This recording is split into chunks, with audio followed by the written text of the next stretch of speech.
এটি হলো আমার এডিনিয়ামের একটি গাছ। এডিনিয়ামের গাছটি তো ডাল থেকে ফুল হয়ে গেছে, তো এই ডালে আর তো ফুল আসবে না। তো সেই কারণে আমি ভাবলাম আজকের এই ফুলের ডালটাকে পিঞ্চিং করে দিই, এই ডালটাকে আমি কেটে দিই।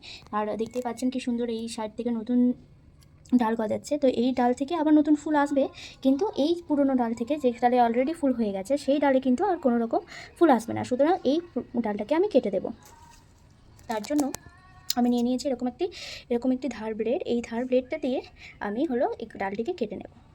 এখন আমি এরকম পরিমাপে ডালটা কেটে নিয়েছি। আপনারা আপনাদের ডালের পরিমাপ করে নেবেন যে কতটা ডাল আপনি কাটবেন বা কতটা ডাল রাখবেন। তো আমি দুটোকেই এইভাবেই আমি কেটে নেব। ডাল রুটি আমি কেটে নিয়েছি। ডাল রুটি কেটে নেওয়ার পরে দেখতে পাবেন এরকম লিকুইড ফর্মে একটি কিছু মানে বেরোবে। এই লিকুইড একটু বেরিয়ে যেতে দেবেন। বেরিয়ে গেলে আমরা এখানে লাগিয়ে দেবো হলুদ গুঁড়ো।